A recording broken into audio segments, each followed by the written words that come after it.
My name is Jillian, and I'm host of the Blogger Genius podcast. Before we get into today's episode, let me ask you a question. Are you wishing you could turn that someday membership idea into a money-making reality? I'm hosting a 1-hour live workshop on Zoom on Wednesday, September 27th at 1 p.m. Central Time to show you exactly how. In fact, I'm going to show you the best ways to come up with your membership idea, set it up, attract your members, and launch it in 12 days flat. Plus, I'll show you how to only spend 4 hours a month running it.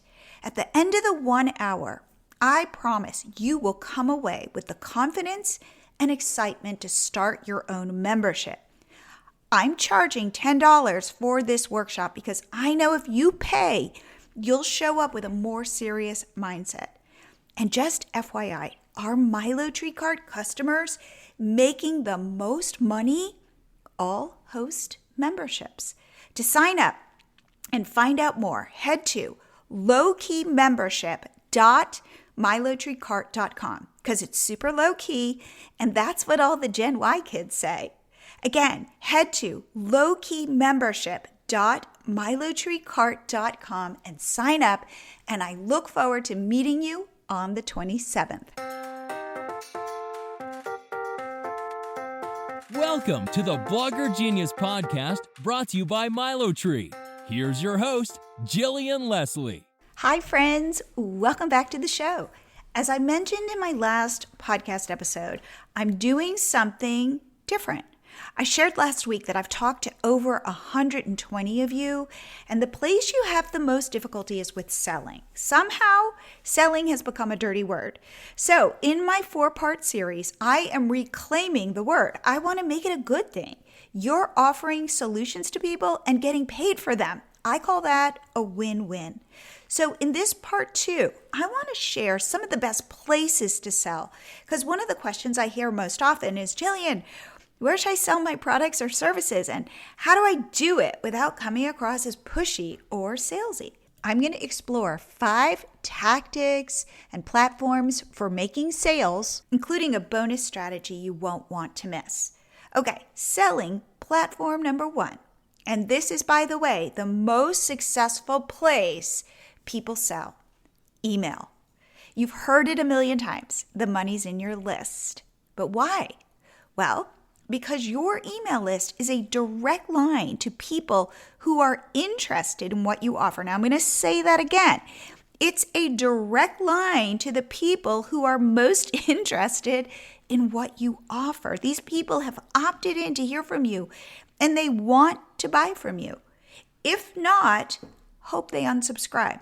So email seems kind of old news, but it's still weirdly powerful. It's got the highest ROI, return on investment, of any sales channel. So this means for every $1 you spend on email marketing, because these systems can be expensive, the return is $44.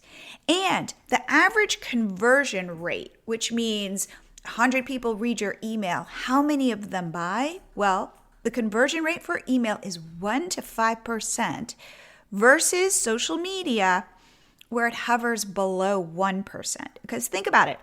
Unless it's like one of those flashy products like weird keto cereal on TikTok or Instagram, you're not necessarily in a buying mood while scrolling. However, people open email. I do. The average open rate for email is around 20 to 25%.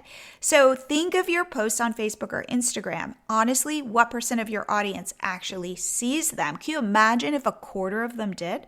So I've met a lot of people with small but engaged lists. And guess what? They are getting sales. So if you haven't started growing your list, or if it's small, no problem. Please just put some more energy into growing it. Ask ChatGPT to come up with 10 awesome ideas for freebies you could offer in your niche. Okay, now, selling platform 2, social media. So as my second platform for selling, you're probably thinking, of course, I'm going to talk about social media, and you're right, but not in the way you think. What I have found, and what many other bloggers and creators have told me, Social media is the best way to gain exposure and then to give something away like a freebie or an opt-in in order to get somebody on your list. Think of social media as top of your funnel. These people don't know you. They don't yet care about you. But if you could put something in front of them that is free, that offers value, hopefully they will then opt in, and then you can nurture them through email. So yes, there are shopping features on Instagram, Facebook, TikTok, and that's a great way to sell if you can get it to work. But these typically take a lot of money, a lot of trial and error, and lots of time to optimize. So you can start, this is what I recommend, using these platforms just to showcase your behind the scenes, what you do, the value you provide, just to warm people up so they recognize you. In fact, for most people who run ads on Facebook and Instagram, like this is advice I have gotten, people might buy a lower priced item directly from the platform, but for high ticket sales, it's best to use paid ads to get somebody on your list and then sell to them. And I know I'm sounding like a broken record. In fact, we're going to be running Facebook and Instagram ads soon to sell an ebook we created, and we're selling it hoping to break even with our ads. So we're hoping to make as much money as we spend on the ads, because the real goal is to find our target audience who want to buy the ebook, which then gets them on our list. And ultimately, the goal is to sell them MiloTreeCart through an email sequence or a paid workshop or an exploratory call. So people do buy from people, and stories, YouTube shorts, TikToks, they do humanize us and they humanize our brand. So do not underestimate that, and don't underestimate the power of video, because it's a lot easier to get people to know, like, and trust you when they can see and hear you. Okay, selling platform 3, your blog or website. So the third platform for selling is, of course, using what you own, your blog, your website. And the success of this, of course, depends on your traffic. So where should you optimize your blog for selling? Well, I am going to say everywhere. In fact, please think of every piece of content, every blog post as a sales page. So make sure you're doing one of these things on your blog post. 1, you're selling your products or services. You're promoting an affiliate product. You're promoting a brand you're working with. You're potentially booking a call, or you are getting someone on your list. And I'm going to say it, sell hard on these pages. Like, mention your call to action multiple times, not just at the end as like a PS. Like, weave it into the narrative. Make people want to buy what you are offering, or join your list or book a call with you, because it's the next step on their success journey. So the other thing is to create blog content related to what you're selling and offering. So you've come up with a product, great. Create a blog post about that hopefully encourages people to buy. Okay, selling platform number 4. Sell where your people hang out. Let's talk about social proof. When someone in a Facebook group asks for a recommendation and you or one of your fans mentions your product, that is gold. So to make this happen, you need to be an active community member. Find 3 Facebook groups and get busy. Answer questions, provide value, become a go-to expert. Then when it's time to sell, the community will actually want to hear from you. You need to abide by the rules of a Facebook group, so I would not be just blasting your offer, but try to build one-on-one connections. Ask people if you can message them or DM them, and then get their feedback on what you're selling. Selling platform number 5. Well, this is not really a platform. It is a powerful strategy. And this is to tap into your personal network. So we often underestimate the power of this, but these aren't just your friends or friends of friends or family, but this includes past colleagues, people from college, that mom you see at pickup. And here's how to leverage these relationships without coming off as pushy and weird. And by the way, if you're cringing right now, go back and listen to part 1 of this series where I talk about the discomfort. Now, it's funny.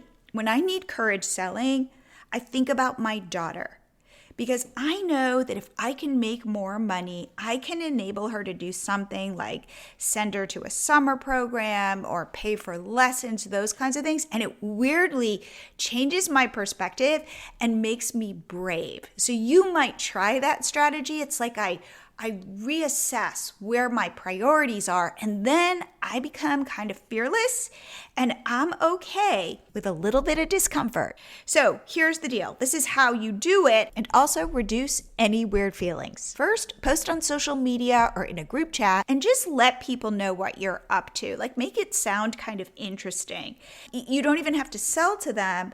Maybe they'll reach out because they want to find out about it or it speaks to them. And before you go public with your product, here's another thing. Offer it to your network at a discount or with an exclusive bonus or for trial. Like, this will not only get you your first customers, but you can ask for valuable feedback. Another way to do this, message old colleagues just to catch up. And in the process, talk about what you're doing. Talk about your offer. See if they know anybody. And if you know someone in your network who has a connection that can benefit you, please don't hesitate to ask for an introduction. Just make it easy for them. Say like, hey, I'll draft like a short email or a text that you can send just to introduce us if you're cool with that. And I have to say, I don't think I've ever been turned down when I've asked for an introduction. Now, before asking for something, this is a great strategy just in life. Give something. So give some advice, or if you've got a product, just offer like a smaller version for free, just something, because this is a great way to generate goodwill. And again, you don't seem like you're asking for the sale. It's much more like a give and take, like two friends helping each other out. And remember, your network is this weird web of relationships. You don't even know how big it is or how many people it connects to. So chances are there's somebody in there looking for your solution or knows someone who is. And now for my bonus advice. This is not a platform, but this is a strategy. And I think it is so powerful. And this is to reach out directly to your biggest fans. This, I think, is so overlooked, and I recommend you do this. So these are the people who already engage with your content. They leave positive comments, they actively share what you create, they purchase your past products. They are a gold mine because they already love what you do. So why wouldn't they be interested in a more, let's say, premium value-packed offering? I like to call these personally my VIPs. So go through your social media metrics, your blog comments, or wherever you engage with people. Look for the names that appear frequently and positively, because these are those people. These are your VIPs. And so therefore, I recommend you use a personalized message when you reach out to them. It could be an email, a DM. What I love, voice memos. But make sure it shows that you recognize and appreciate their ongoing support. So give them early access to your new products or send them an exclusive discount. This will not only make them feel valued, but also increase the likelihood that they will buy. Your biggest fans are also the people who will give you the most constructive feedback, which can be golden, and they're the most likely to share your product and their experience in a testimonial or tell their friends. And remember, user-generated content is incredibly persuasive. It adds so much social proof to what you're offering. So I'm going to tell you a story of how yesterday I went into a friend's Facebook group. She teaches bloggers how to make money. I'm in the group and I'm talking about my favorite topic, which is how to build your digital product empire. And at the end of the presentation, so I'm giving tons of value, giving them the whole framework and an outline. And at the end, I mentioned MiloTreeCart as the best way for these bloggers to sell their digital products and all the value that we provide. And I say then, you can buy this right now for a lifetime deal and pay $349 and never pay again. And we're doing this because we want to reward our first 1,000 customers. So as people are asking questions, one woman says, well, I really want a course platform. And I say, how funny, we are actually building that out. And then another woman says, well, wait a second. You said that you never pay again, but will we have to pay extra for the course platform? And I say, no, everything we build going forward is grandfathered in for these 1,000 customers because I want to lean into them and I want them to lean into me, to trust me. Then another woman said, I think this sounds too good to be true. What's the catch? And I said, there really is no catch. And my friend also said, no, there really is no catch. And that was very interesting for me to hear because the truth is there is no catch. Anyway, a couple hours later, I get an email from one of the women who was in the group. And she wrote this. I am so totally getting in on this. It's amazing what you're doing and putting your customers first so we can put our customers first. It literally did feel like it's too good to be true. You listen to us and our suggestions, and you are very clearly passionate about this. I was so delighted when I got this email. And I have to say that night she bought MiloTreeCart and we're going to get on a call because I want to help her get set up for success. I know her success is my success and maybe I can turn her into one of my true fans.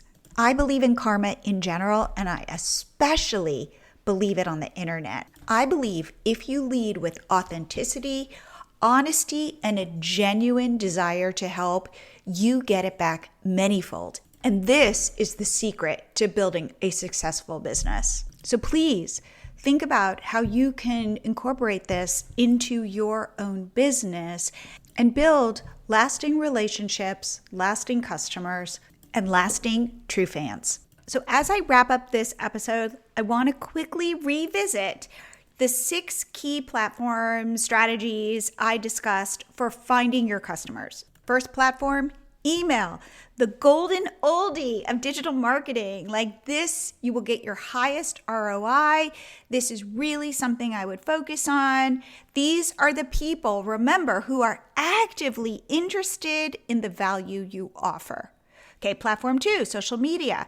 This is a great way to introduce yourself to a large audience, but it's shallow at the beginning. So continue to move these followers, these people, to your email list so you can go deeper with them. Number 3, using your blog or website for sales. So the more traffic you have, of course, the more sales you have. Please think of each blog post, each piece of content as its own sales opportunity and optimize it for that. Number 4, hang out where your people hang out. And this is where you get to add to these communities, be an authority, build relationships. That's your priority. And then sell to the people who can really use your solution. Number 5, your personal network. You don't know how big this network is, so I recommend you tap into it. These people are warm leads. They already know you or they know somebody who knows you. People I have coached have had tremendous success with this. And now my last favorite strategy for finding your customers, reach out to your biggest fans. I think we underestimate how powerful this group is. Show them some love and they are sure to love you back. Don't miss next week's episode in my sales series where I will lay out specific scripts for how to sell so you do not feel salesy. And if you are ready to start that membership that you have been dreaming of and you want to do it in a low-key way, come to the workshop I'm hosting on September 27th at 1 p.m. And to sign up, head to lowkeymembership.milotreecart.com. lowkeymembership.com. Again, lowkeymembership.milotreecart.com. I hope to see you there.